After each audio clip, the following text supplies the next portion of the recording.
Bonjour et bienvenue pour cette nouvelle chronique vintage dédiée aujourd'hui aux figurines disponibles sur le marché américain en 1983. Mais avant de commencer la description, je vous invite à vous abonner à ma chaîne YouTube en cliquant sur le bouton juste ici, ce qui me permettra à l'avenir de vous apporter de nouvelles informations sur cette gamme de jouets vintage. Avec la sortie du Retour du Jedi, Kenner lance 17 figurines sur le marché, plus l'offre exclusive Sears et l'offre spéciale de l'Empereur. C'est un total de 21 figurines qui sont disponibles sur le marché américain en 1983. À présent, rentrons plus en détail dans la description de chaque figurine. Avec la sortie du Retour du Jedi, Kenner va distribuer pas moins de 17 nouvelles figurines avec les personnages de Weequay, garde royale de l'Empereur, Commando rebelle, Luke tenu chevalier Jedi, Bib Fortuna, Squidhead, Nien Nunb, le chef Sherpa, dont l'image doit rester inédite jusqu'à la sortie du film, Reese. On retrouve sur la page suivante l'amiral Akbar, Leia tenue de chasseur de primes Bush, Lando Calrissian déguisé en garde de Jabba, garde Gamorréen, général Maiden, Clara Hatu, Biker Scout et Logray, dont la photo doit aussi rester secrète jusqu'à la sortie du film. Début 1983, on retrouve les figurines de la Guerre des Étoiles et de l'Empire contre-attaque avec un emballage aux couleurs du nouveau film, et Kenner va lancer une nouvelle offre spéciale avec un personnage inédit à obtenir contre 5 preuves d'achat découpées sur les emballages de la gamme. Il faudra ensuite patienter entre 10 à 12 semaines avant de recevoir Nien Nunb dans sa boîte aux lettres. La figurine livrée dans sa boîte blanche est accompagnée d'une note explicative sur l'origine du personnage dans le nouveau film, d'une publicité avec la date de sortie du Retour du Jedi et l'annonce de nouveaux jouets à venir, la figurine Nien Nunb avec son arme dans un sachet transparent, ainsi qu'un catalogue des produits disponibles actuellement sur le marché, et l'offre expirera le 15 juin 1983. Les 17 nouvelles figurines feront leur apparition progressive dans les magasins au printemps 1983. Puis, à la sortie du film le 25 mai, les Ewoks seront disponibles en rayon et Nien Nunb sera vendu dans le commerce à partir de l'été 1983. On retrouve chaque nouvelle figurine vendue avec un emballage rectangulaire où le personnage est placé dans une bulle de plastique transparente, ce qui permet ainsi au futur acquéreur de choisir clairement le personnage qu'il souhaite acheter. Sur le coin de l'emballage, en haut à gauche, on remarque la référence d'unité de gestion des stocks, le trou de rayonnage pré-perforé qui permet de ranger les figurines sur des présentoirs en magasin, ainsi que la recommandation que ce jouet est destiné à des enfants de 4 ans et plus. Le nouveau logo du Retour du Jedi centré sur la carte avec le nom de la figurine en dessous, puis la photo du personnage en grand, l'apparition de nouvelles offres spéciales directement imprimées sur l'emballage, et en bas à droite, on retrouve le logo Kenner. Avec les figurines du Retour du Jedi, les personnages ne sont plus posés directement sur un petit carton, mais sur la bulle elle-même.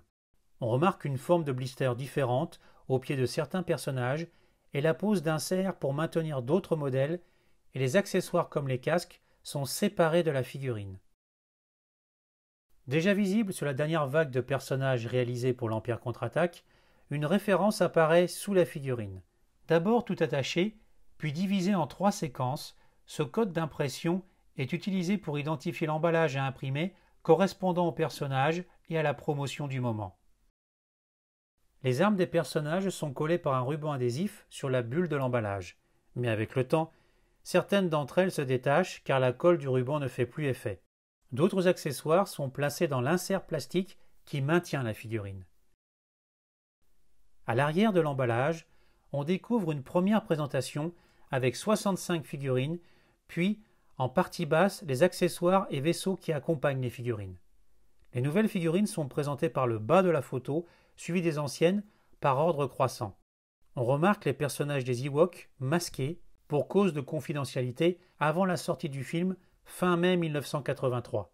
Sur la partie basse, on découvre la bandoulière de Chewbacca range figurine, le chasseur LY, une mallette range figurine en forme de C3PO, un code barre, une preuve d'achat, et on remarque un changement de désignation des codes usine, cette fois avec 2 lettres. La première indiquant le lieu de fabrication et la deuxième le nom du fabricant. Dans l'exemple suivant, H signifie Hong Kong et N l'initiale d'une des usines sous-traitantes travaillant pour Kenner. Le second emballage présente les mêmes caractéristiques que le modèle précédent, excepté les Ewoks qui font leur apparition officielle dans la gamme. La troisième évolution, distribuée à partir de l'automne 1983, reprend la photo précédente avec les 65 figurines et illustre l'offre spéciale de l'Empereur. Ce personnage, prévu pour la gamme de 1984, sera disponible contre 5 preuves d'achat et il faudra attendre 10 à 12 semaines pour être livré à domicile et l'offre s'achèvera le 15 avril 1984. On retrouve aussi une preuve d'achat avec le double code usine acheté pour l'entreprise Unitoy de Hong Kong et un code barre en bas à droite. L'offre spéciale sera présentée après la description des figurines. L'amiral Akbar est vêtu de sa tenue d'officier de la flotte rebelle. Il tient un bâton de commandement dans sa main droite et la tête tourne de droite à gauche et de gauche à droite, avec les bras articulés aux épaules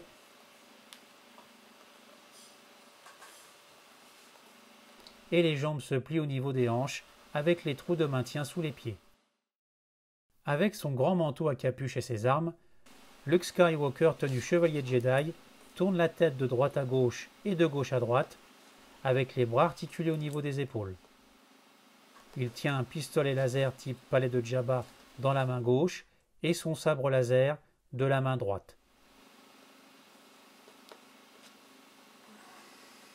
Les jambes sont articulées au niveau des hanches et possèdent les trous de maintien sous les pieds. Son manteau se retire au niveau du cou. Le déguisement de chasseur de primes Bouche de la princesse Leia est finement détaillé avec une bandoulière, une ceinture et un sac à dos. Elle est équipée d'un casque amovible et la tête tourne de gauche à droite et de droite à gauche, avec les bras articulés aux épaules, et les jambes sont articulées au niveau des hanches. Elle tient son très long fusil de la main droite. Elle possède les trous de maintien sous les pieds. Le garde gamorréen du palais de Jabba est équipé d'une hache. La tête est fixe et il possède les bras articulés au niveau des épaules. Il tient son arme de la main droite et les jambes sont articulées au niveau des hanches avec les trous de maintien sous les pieds.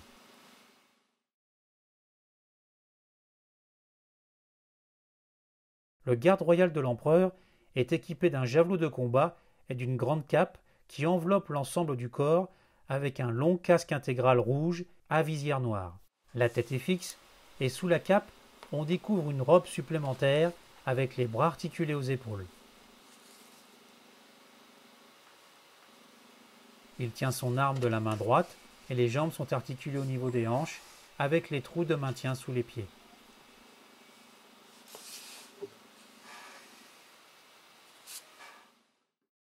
Le chef Sherpa est équipé d'une grande capuche et tient son sceptre de la main droite. La tête est fixe et les bras sont articulés au niveau des épaules. Les jambes sont articulées au niveau des hanches avec les trous de maintien sous les pieds.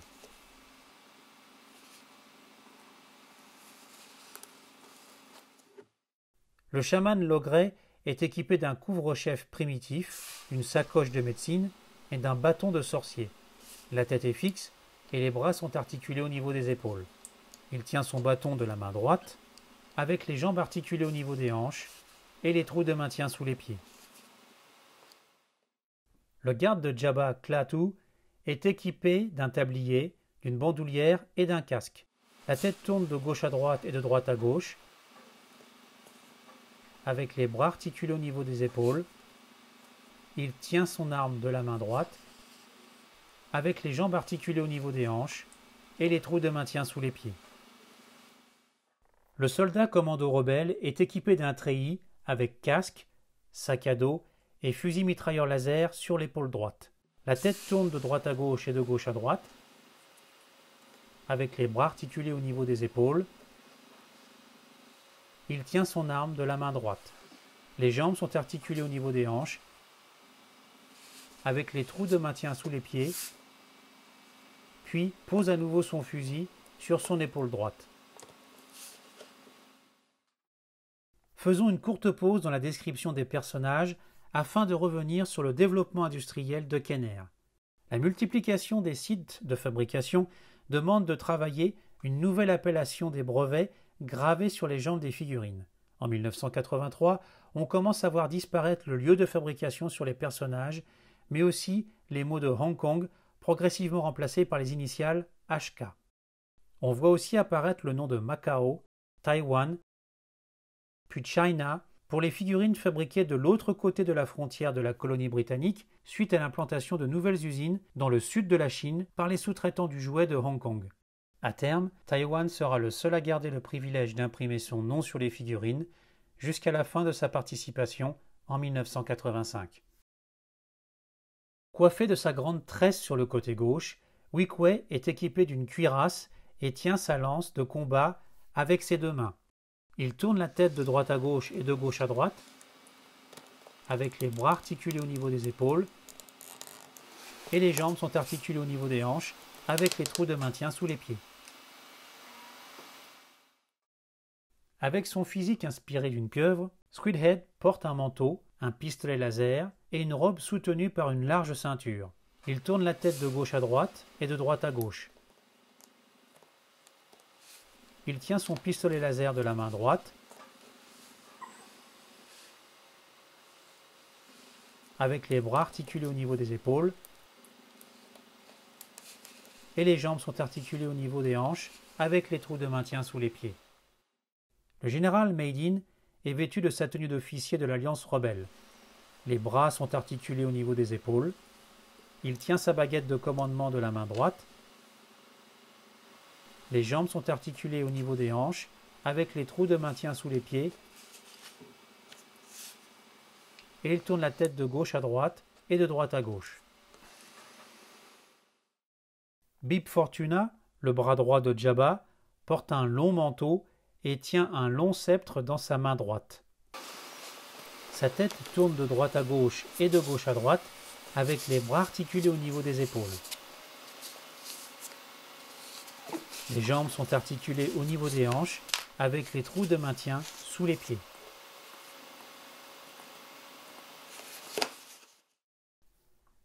Ce triclope de la cour de Jabba, appelé Riyez, porte son fusil de la main droite. Il tourne la tête de droite à gauche et de gauche à droite, avec les bras articulés au niveau des épaules,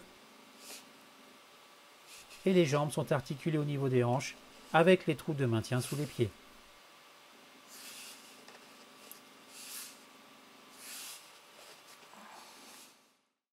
Dans sa tenue de motard impérial, ultra détaillée, le Biker Scout est équipé d'un casque, un équipement dorsal, d'un couteau sur le haut de la cheville droite et d'un pistolet laser spécial.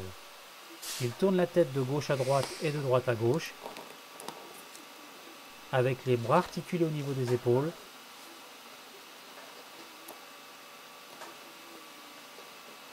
et les jambes sont articulées au niveau des hanches, avec les trous de maintien sous les pieds.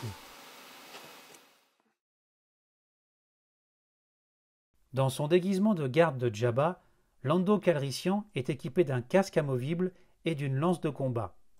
Le casque se retire par le haut, avec les bras articulés au niveau des épaules. La tête tourne de droite à gauche et de gauche à droite. Il tient sa lance de combat de la main droite avec les jambes articulées au niveau des hanches et les trous de maintien sous les pieds.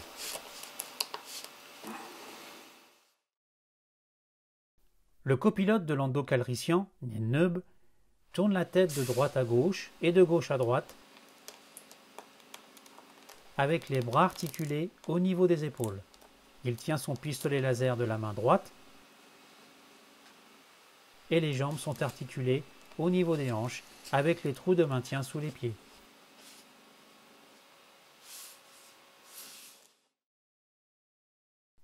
À l'automne 1983, les magasins Sears lancent une nouvelle exclusivité avec 3 personnages inédits dans un diorama représentant le donjon de Jabba.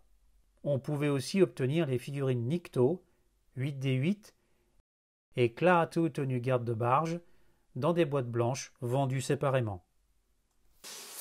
L'offre spéciale de l'Empereur arrivera dans les boîtes aux lettres des participants au tout début de l'année 1984. On retrouve la traditionnelle boîte blanche, le personnage dans un sachet transparent, et celui-ci est accompagné d'un catalogue Kenner avec une photo de Jabba sur son trône et présente la gamme actuelle et à venir pour l'année 1984. Une variation de dernière minute vient clôturer cette année bien chargée en nouveautés avec le sabre de Luke tenu chevalier de Jedi. Au vu des premières images reçues de Lucasfilm, le nouveau sabre laser de Luke était prévu pour être de couleur bleue, mais celui-ci évoluera pour une couleur verte et Kenner dut rapidement modifier ce produit afin de correspondre à celui vu dans le film. J'espère que cette nouvelle vidéo vous aura plu. N'hésitez pas à laisser des commentaires, ils sont toujours les bienvenus, à laisser un pouce bleu si la vidéo vous a plu et vous abonner si ce n'est pas encore le cas. En attendant, je vous dis à très bientôt pour de nouvelles chroniques vintage.